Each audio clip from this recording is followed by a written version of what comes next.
roses. What if there was a formula to make them easier to draw and paint?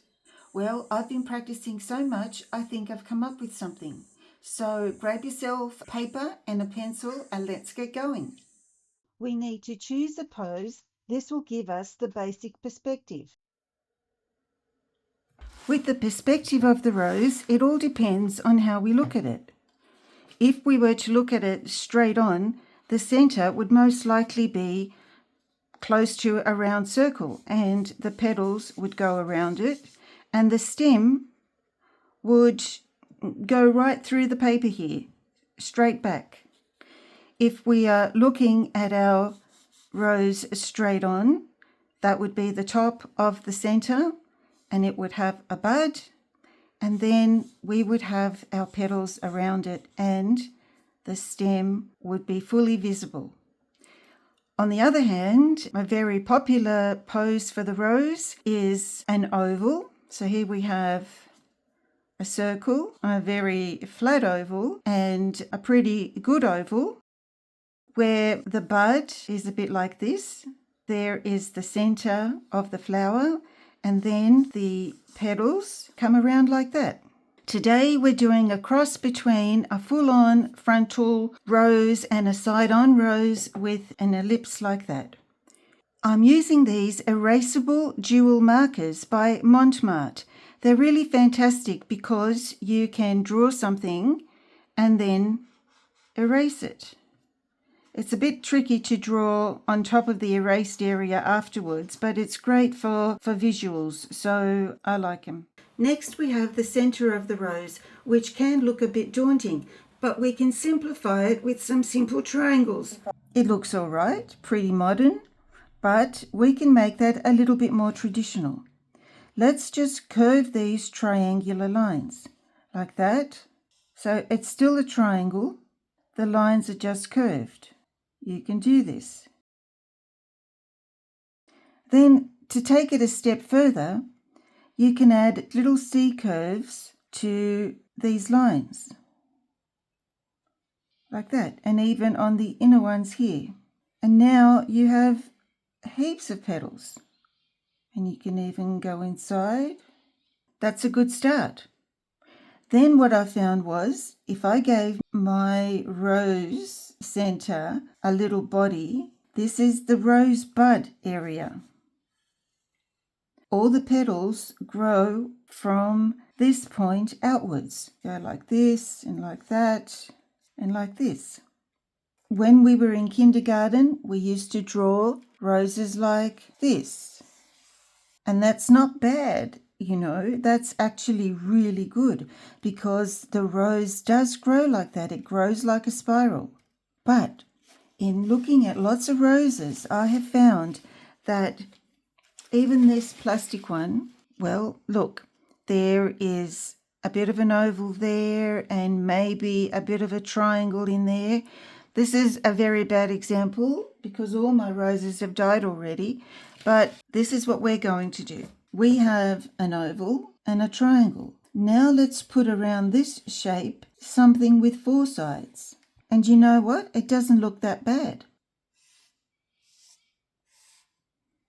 And now these are going to be petals. But you know what it's like when we have too many lines and we get lost in there.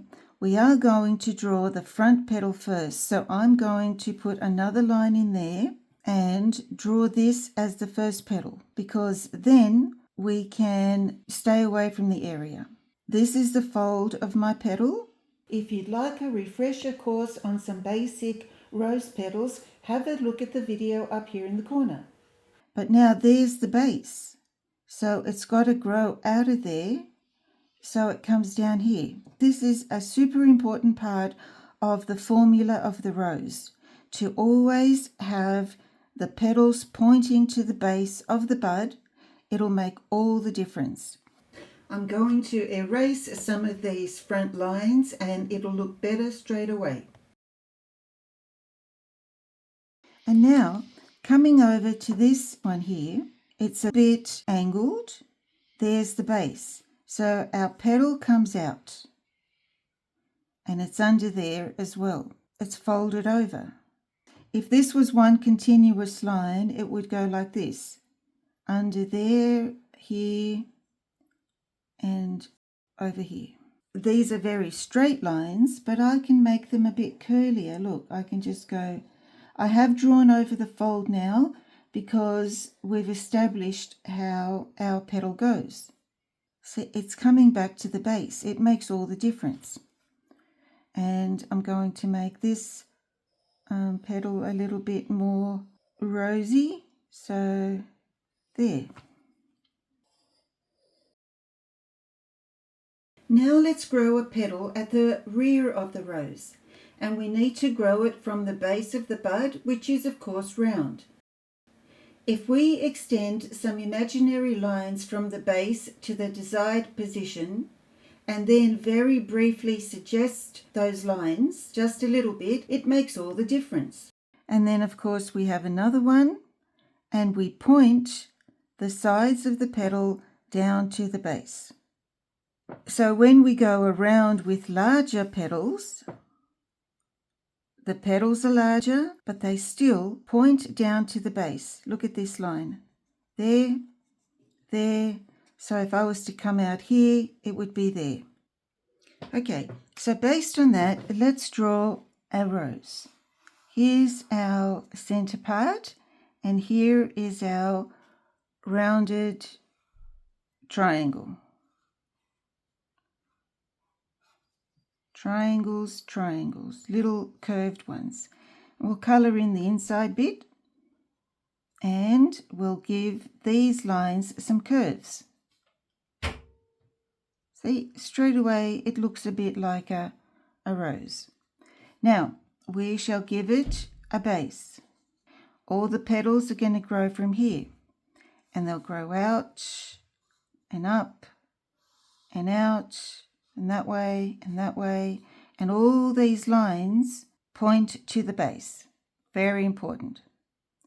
Let's start up here and make a little S to suggest that the rose spirals out.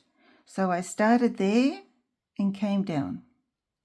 And now we can give it another one and just go over like that.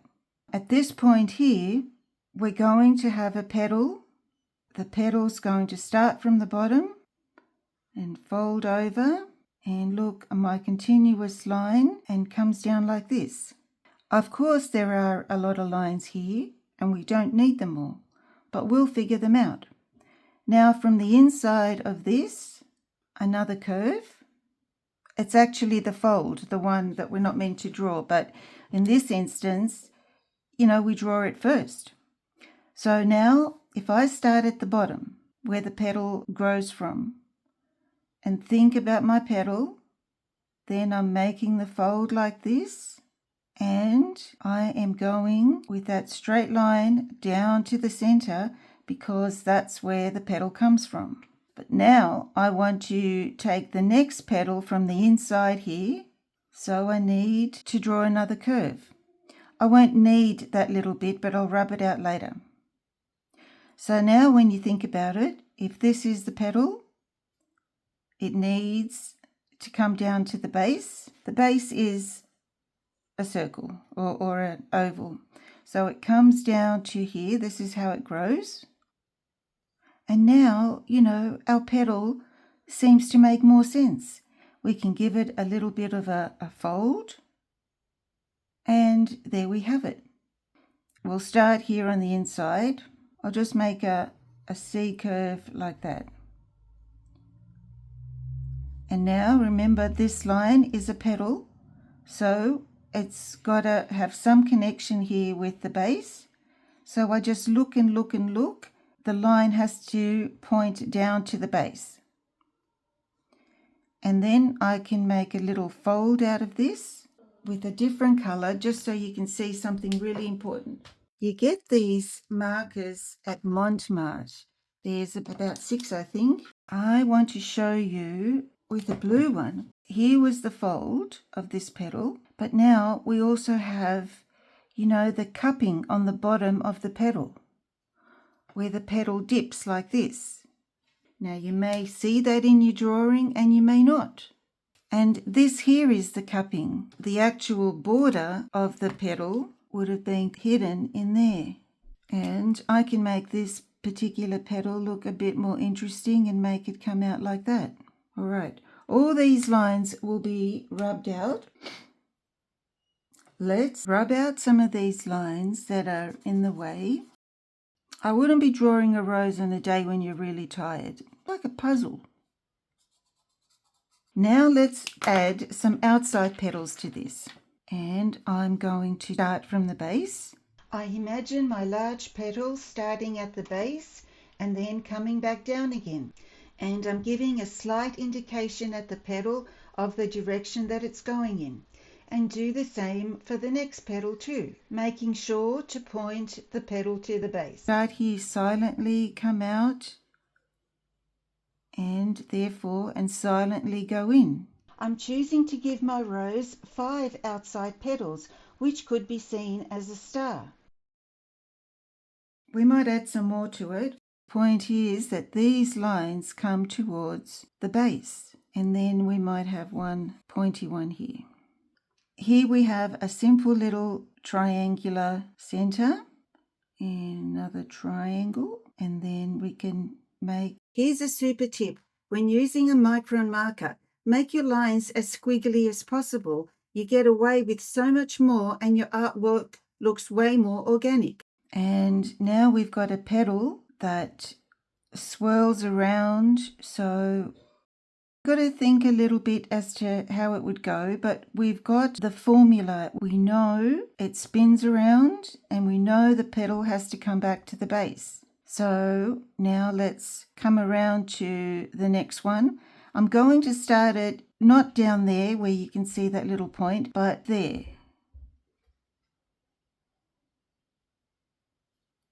And we can give this a little bit of a fold. But now, because we can actually see this here, why not give it a little bit of a curve, because it's a bit side on. This one we can see the rollover too. So let's emphasize that a little bit, just makes it more interesting. There's the little rollover. There's the base of the petal. When a fold folds, it's straighter. And then this part of the fold is the curly part. So there's where our petal goes in. And I'm going to start the next one in there. It's a process. It doesn't all have to make sense. Like this one and that one maybe don't entirely. But it doesn't matter. It's the feeling that we get. Now, because down here I still have the opportunity to put something in with my marker, let's put in another petal. And I'm just going to come around like this, and sometimes they break in the middle. Do it like that. So there's the rollover, and of course the inside is starting from down there, and you probably won't even see any of how it curls under. Maybe just a little bit in there like that. See, when you think about it, it works out. So there's that one. And I could improve on this top one. It's coming out from the base. It's going to do that. And it's going to fold over here. Comes to a point and folds over both ways. But we won't see that one because it's behind. But we will see this one. And we can even give it a little bit of a rollover curve like that. And see this one up here? Well, it can start from the inside here, which it does. I'm just making the shape a bit more organic. And you can have a little tiny bit of a rollover there, just to give you the idea. And of course, when it folds, those lines can be a little bit straighter. Let's do these outside ones here. So if the fold, there's going to make the fold a little bit like that.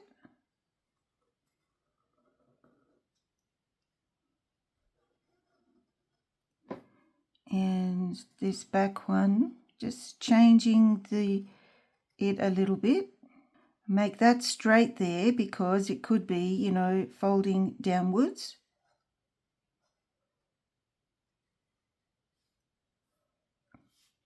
And this one,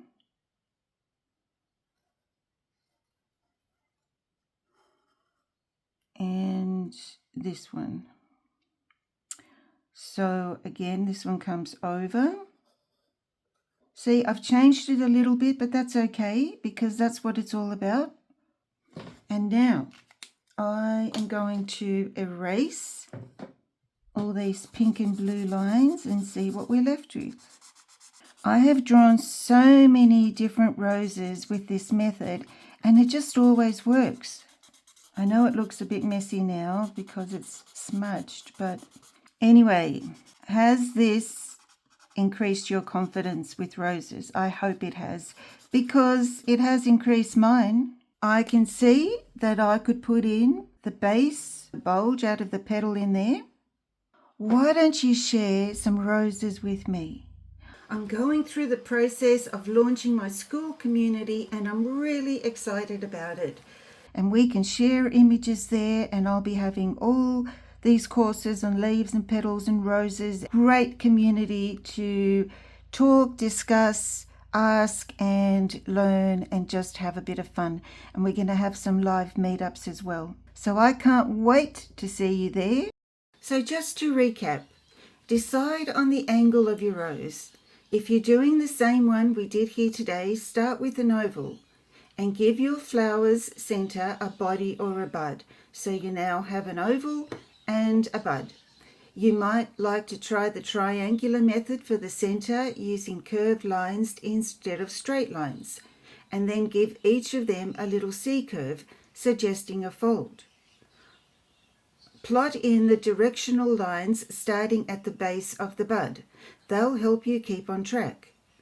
After the oval and the triangles, add a rectangular shape around the top and use these lines of the rectangle as folds. Think of each petal as an individual petal that grows from the base of the bud. This will make it easy to plot in the direction of the growth, which really makes all the difference.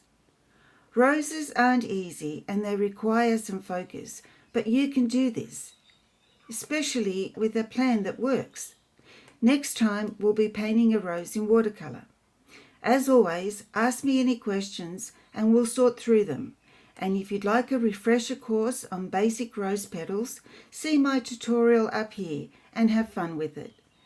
And now for some simple shading with some charcoal pencils. I'll be leaving the folds light, all the rest will be medium, and then just throwing in some dark shadows in the innermost part of the rose.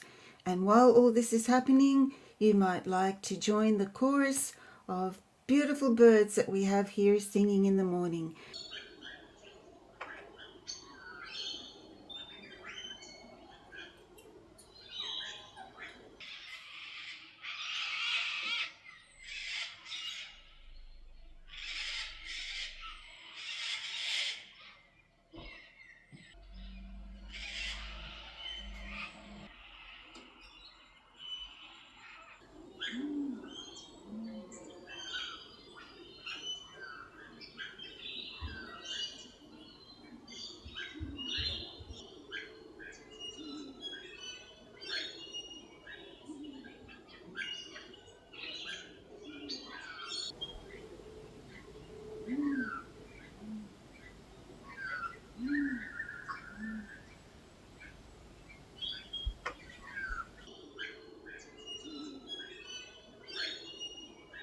And next time, of course, we'll be doing a watercolor rose. So thank you for watching today, and I'll see you next time.